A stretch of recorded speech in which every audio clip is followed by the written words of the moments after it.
Hi students, welcome to Narayana Virtual Classes. This is Venkat.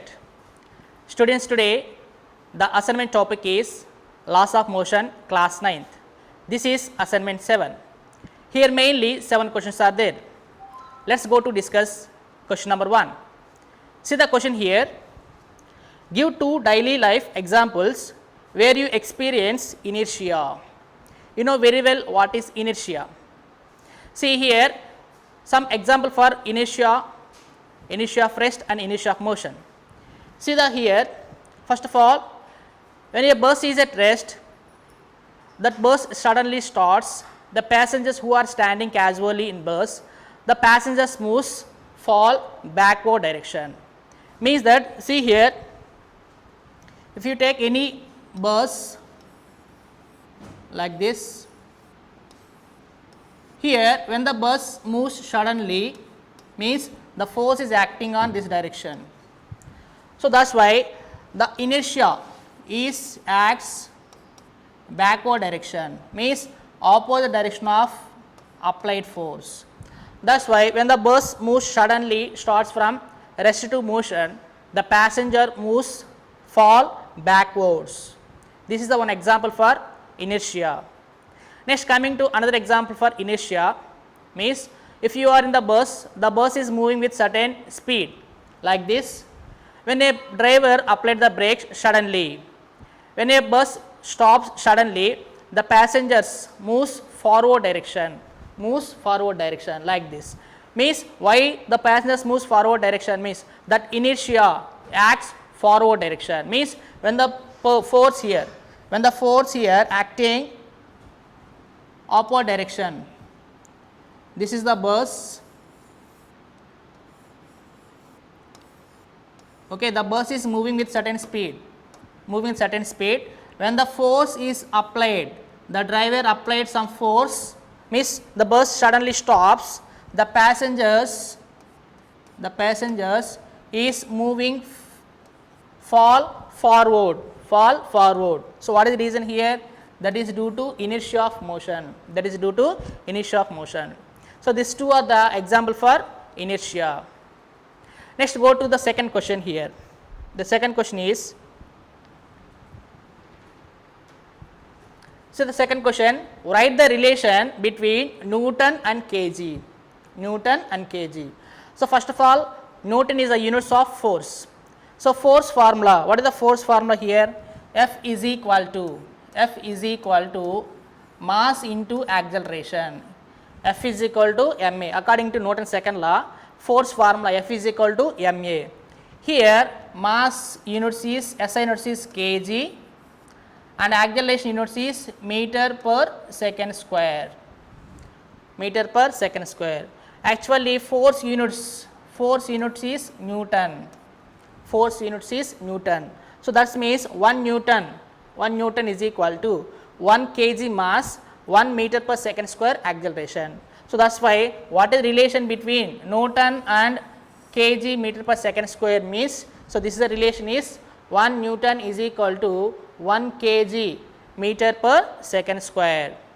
Okay, so this is the relation between Newton and kg. Next, coming to the third question.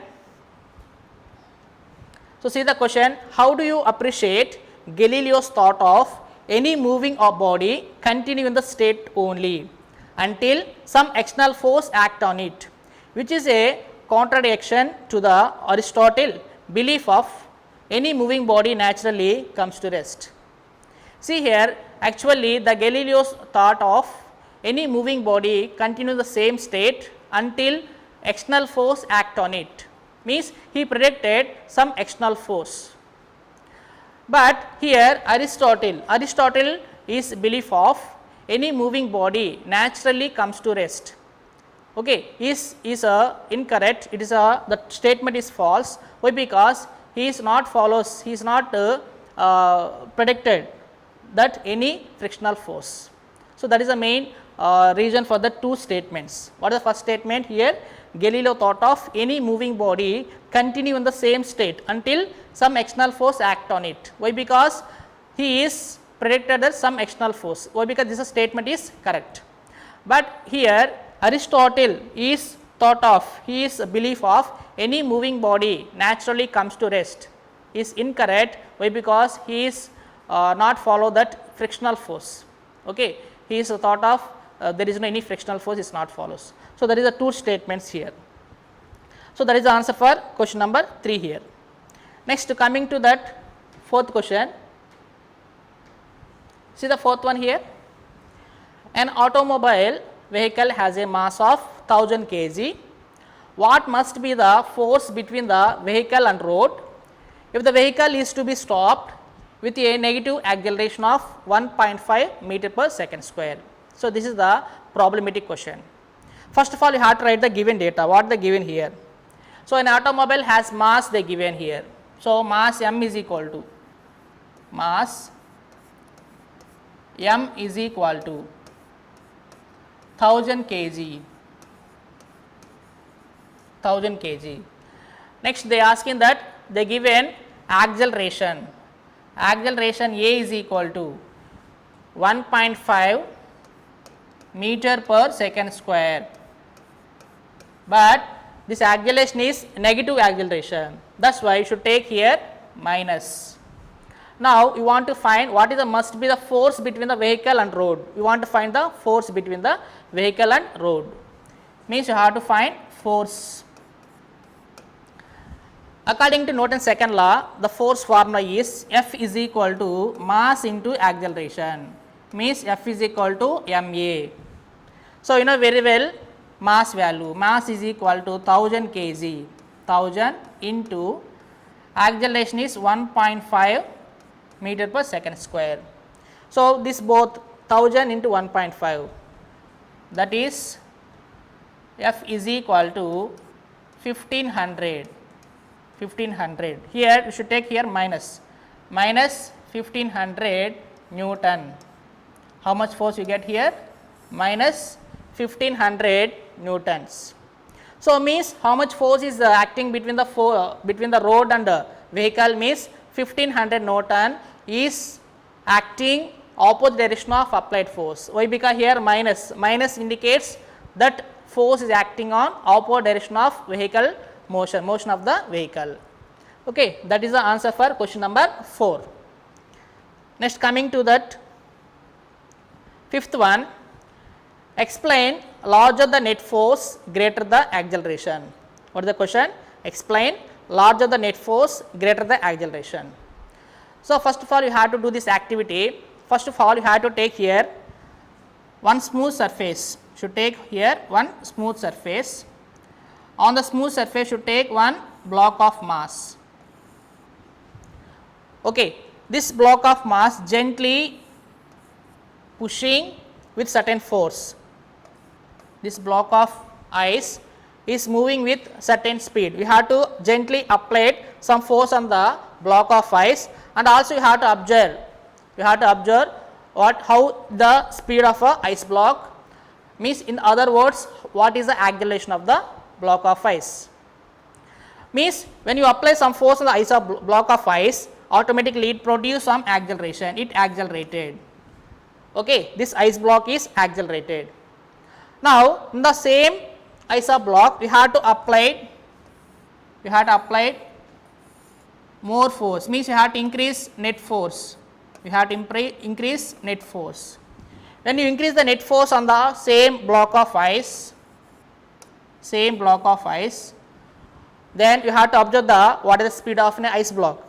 So here the acceleration is gradually increases. Means when your force is increases, then the acceleration also increases.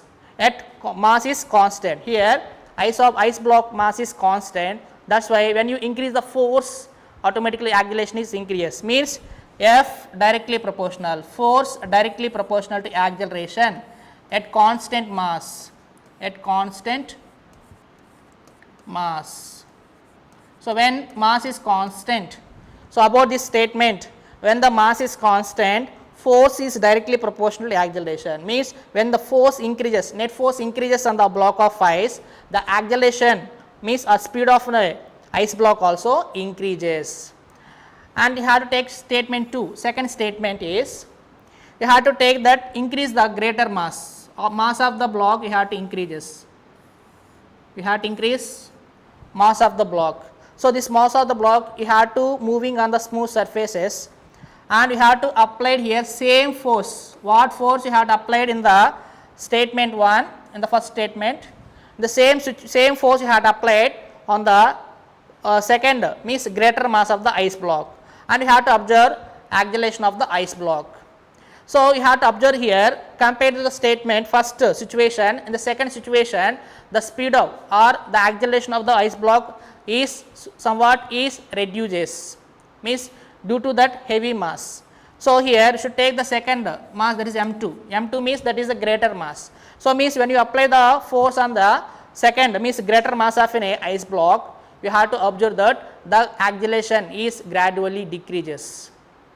Okay, means what you observe this, compare the two situations, what you observe here means the second situation is when that force is constant. When the force is constant means mass of an object is inversely proportional to acceleration. Mass of an object is inversely proportional to acceleration, means if the mass of a block is increases, the acceleration of a block is decreases. Okay, at constant, here force is constant, F is constant, force is constant. In the two situation we will apply the same force. Okay, but in the first situation you have to increase the force on the block, means the acceleration of a block also increases at constant mass. Here mass is constant, the force is directly proportional to acceleration. Coming to second situation, here mass is changed.